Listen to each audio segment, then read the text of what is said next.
What's up, everybody? P691,000 here, and today we're going to be continuing on with our Haunted States series, and we're going to be traveling to Mississippi. So there should be a lot of fun stories in this one, and I hope you guys enjoy it. Without further ado, let's get into it. City Cemetery in Kosciuszko, Mississippi. City Cemetery is said to be the home of a haunted statue. When Laura Kelly passed away in the late 1800s, her husband was broken-hearted. He decided to commission a statue in her honor. He spared no expense and hired a world-famous sculptor to complete the task, even going so far as to send the artist his wife's clothing to allow him to capture a realistic likeness. Once the statue was complete, he built a third floor onto his residence so that he could view the statue from his home. Mr. Kelly loved his wife deeply, and perhaps it was the passion that he poured into her memorial that left a mark on the statue, because a number of witnesses have reported seeing the statue of Laura Kelly weeping. The Marihope Mansion in Meridian, Mississippi. The name Marihope is derived from three words: restoration, meridian, and hope. There is nothing in the name to suggest the presence of otherworldly spirits, but tales of phantoms abound at this antebellum home. The 150-year-old mansion, located at 905 Martin Luther King Drive, has gone through 8 owners and scores of residents who have given it a rich and interesting history. In its early years, Marihope was a 3-room cottage built for the use of a businessman's daughter named Juria Jackson. It was bought in 1868 by Mr. John Gary, who added most of the rooms and whose daughter Eugenia is thought by many to haunt the house to this day. Over the decades, Marihope has served as, among other things, an apartment house, headquarters to a Confederate general, and home to a family of 15. With so many past residents, it's no wonder that some spirits are said to linger here. The home was purchased in 1968 by the members of the Nine Ladies Club, who would later form the Meridian Restorations Foundation, Inc. The house, which was then divided into many apartments, underwent numerous renovations before it was opened to the public as a kind of architectural museum. Decades after the refurbishment of the home, rumors of ghost sightings began to circulate. It's not surprising that it took so long for the rumors to get out. The house, which is richly furnished and taken care of, does not look or feel spooky, and the bright, cheerful rooms would sooner bring to mind wedding receptions than disembodied spirits. Yet numerous people claim to have seen the ghost of Eugenia Gary, daughter of the home's second owner, John Gary, wandering the rooms and corridors of the home. According to Donna White, the Marihope hostess and distant descendant of the Garys, Eugenia died of consumption as a teenager and was buried in Livingston, Alabama, never having lived at Marihope. However, her father, who was buried at Rose Hill Cemetery, lived at Marihope for many years and had his funeral service there as well. The first reported sighting of Eugenia, according to White, was made by a former hostess who recognized Eugenia in the portrait that hangs in the museum room. Since then, sightings of the ghost have become more frequent. According to White, her favorite haunt is the museum room window, but she has also been seen in the downstairs library through the kitchen window and walking in through the front door. The strangest sighting of Miss Gary actually occurred in a photograph several years ago. They had brought a senior citizens group in from another town, and they took pictures downstairs in the double parlor of the Christmas trees. They didn't see her then, but after they got the film developed, they could see her. She was standing there beside the tree. Eugenia is one of the 2 ghosts reported to reside at Marihope. and the two have very different personalities. Eugenia's presence is positive, even reassuring, and so is welcomed by the staff. I think we all know her presence is here, says White, but we look at her as a comforting spirit. The other nameless spirit is perceived in a very different way by the Marahope staffers. This intimidating spirit haunts only the Periwinkle room and is said to enjoy causing mischief, yet apparently harmless disturbances. Where the staff find Eugenia's presence comforting, White says the ghost in the Periwinkle room only makes them feel uneasy. Lyric Theater in Tupelo, Mississippi. The Lyric Theater, now the home of the Tupelo Community Theater, has undergone many changes since its inception in 1912. R.F. Goodlett sought financial backers in 1912 to build a vaudeville theater called the Comus. The Comus produced live theater until 1931, when it was purchased by the M.A. Lightman Company chain and then turned into a movie theater. At that time, the facility received the iconic marquee that everyone knows today. From 1931 to 1984, many tales came out of this movie theater house, like Elvis Presley's first kiss on the balcony during a Saturday matinee. Still, it was the 1936 tornado that practically leveled the entire town, killing an unprecedented number in its path, which gave credence and still does to the theater's most extraordinary story. This story has become a part of Lyric's history and its present. Antoine. Nobody knows where the name comes from, but he is a presence many have claimed to have felt, but often can't quite put into words. Tupelo Community Theater inherited this mischievous spirit and his story when they acquired the Lyric Theater in the mid-1980s. Some guests and theater employees see him as a glowing light, while others hear a childlike giggle in the darkness of the iconic and historic structure. Two stories of Antoine have followed the theater to this day. The first story is that Antoine was the theater's caretaker. Antoine has been said to have worked under the stage shoveling coal. It is also believed he may have had an apartment within Lyric and lived there as he looked after the theater. The second and more popular legend is that Antoine was a small child killed during the deadly tornado of 1936. The theater was one of the few buildings left standing after Tupelo's deadly twister of 1936, and it was used as a makeshift hospital and morgue after the F5 tornado's aftermath. Perhaps Antoine was brought to the Lyric after the tornado and died there, but no one will ever really know. Callaway Hall at the Mississippi University for Women in Columbus, Mississippi. The Callaway Ghost, also known as Mary, is not only known by students but also members of the community. As the legend goes, Mary was a nurse during the Civil War who fell in love with one of the wounded soldiers being housed in the Callaway at the time. It goes on to say that she successfully nursed him back to health, and he left for battle once again and never returned.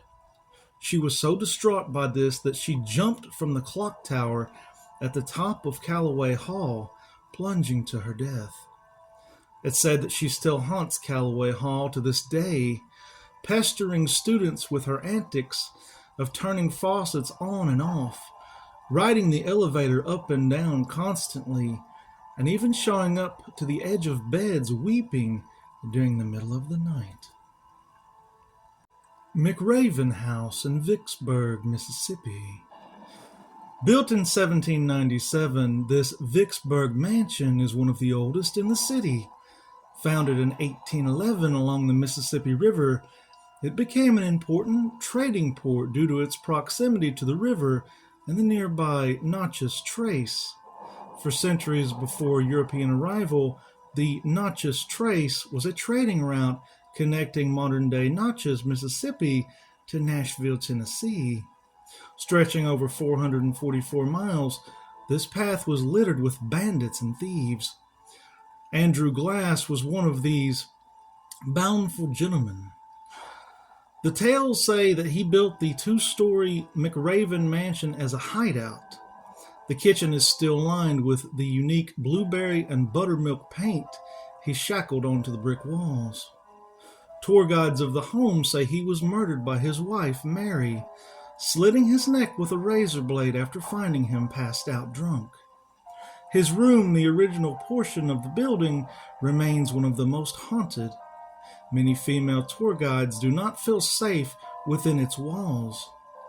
Many female staff have been pushed down, and a few female guests have had their hair pulled. Andrew's ghost seems to have an eternal grudge against women. Chapel of the Cross Cemetery in Madison, Mississippi.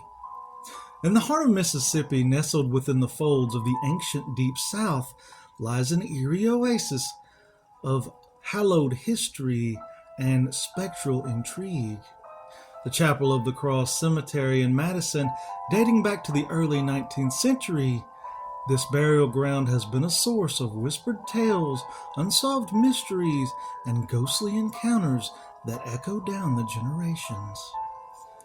According to historical records, the Chapel of the Cross was built in 1852 as part of a grieving process for a woman named Margaret Johnstone. After the death of her husband, she commissioned the construction of the chapel in his memory, setting the stage for its reputation as a place linked with sorrow and remembrance. The surrounding cemetery soon became the final resting place for many souls, each contributing to the tapestry of haunting lore that shrouds this sacred site. The most prominent ghost purportedly haunting these grounds is the tormented spirit of Helen Johnstone, famously known as the Bride of Annandale. Helen was the youngest daughter of Margaret and John Johnstone.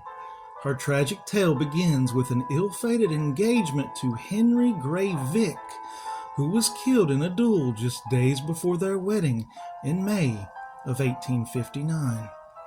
As per local folklore, the heartbroken bride-to-be never fully recovered from the loss, and her spirit, clad in her wedding dress, has been reported wandering the cemetery, searching eternally for her lost love. Some visitors have reported ghostly encounters, from fleeting glimpses of a lady in white to melancholic weeping echoing through the tombstones at twilight. Others have even reported hearing a haunted rendition of a wedding march whispered through the rustling leaves of the ancient oaks that guard the cemetery. But Helen isn't alone in her ghostly vigil. She shares the cemetery with the spectral presence of another, the Weeping Lady. Said to be the spirit of Margaret Johnstone herself, stricken with sorrow following her husband's death, legend has it that she can be seen crying over his grave, her eternal weeping adding to the eerie ambience of the site. Waverly Mansion in West Point, Mississippi. One of the most notorious haunts in Mississippi is Waverly Mansion in West Point. It is believed to be haunted by several restless spirits. Rumors of the extreme amount of paranormal activity at Waverly Mansion have attracted everyone from the curious to supernatural investigators. Known as one of the most haunted homes in the South, the stories about Waverly Mansion are beyond terrifying. Colonel George Young built Waverly Mansion in 1852 for his wife Lucy and their 10 children. The lavish mansion remained in the family until the passing of Colonel Young's last surviving son in 1913. The home was abandoned for the next 5 decades. A combination of vandals, weather, and neglect soon took a toll on the home, and it almost looked unrecognizable. The property became overgrown, the paint faded and chipped, and several of the windows were broken out. During this time, rumors that Waverly Mansion was haunted began to swirl, a notion that only seemed to be confirmed by the home's creepy appearance. In 1962, Robert and Donna Snow bought Waverly Mansion and became increasingly aware that the sinister rumors associated with the home were indeed true. Throughout the restoration process, Miss Snow saw the apparition of a young girl. The spirit followed her around the home and desperately cried out, "Mama."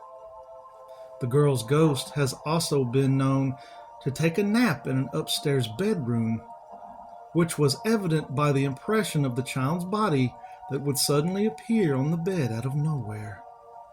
In addition to the little girl, several other ghosts are said to haunt Waverly Mansion, including a Confederate soldier who appears in mirrors behind residents and visitors. The parlor of the home has exhibited the highest levels of paranormal activity. For example, there have been numerous instances when phantom music and laughing were heard coming from the room. The spirits at Waverly Mansion are not just confined to the home, however. The grounds are haunted by a ghost rider on a horse who's actually appeared in the yard on several different occasions. Franklin Cemetery in Gautier, Mississippi. Of all of the Mississippi cemeteries with sinister reputations, none quite compares to the Franklin Cemetery. Not only has it been dubbed one of the spookiest cemeteries in Mississippi, but it is also touted as one of the most haunted graveyards in the nation. Franklin Cemetery, which is also known as Garden of Hope Cemetery, is located off of Chamberlain Road in Gautier. Despite the fact that it's a small community cemetery, it's garnered national attention. Over the years, it's topped several most haunted lists. Most recently, it was deemed one of the 15 most haunted cemeteries in the United States. The graveyard is said to be haunted by several children, particularly a little girl in a blue dress, who have been seen playing among the tombstones. According to legend, Franklin Cemetery is the final resting place of a local man, his wife, and 5 children. The story goes that the man killed his entire family and then himself after losing his job.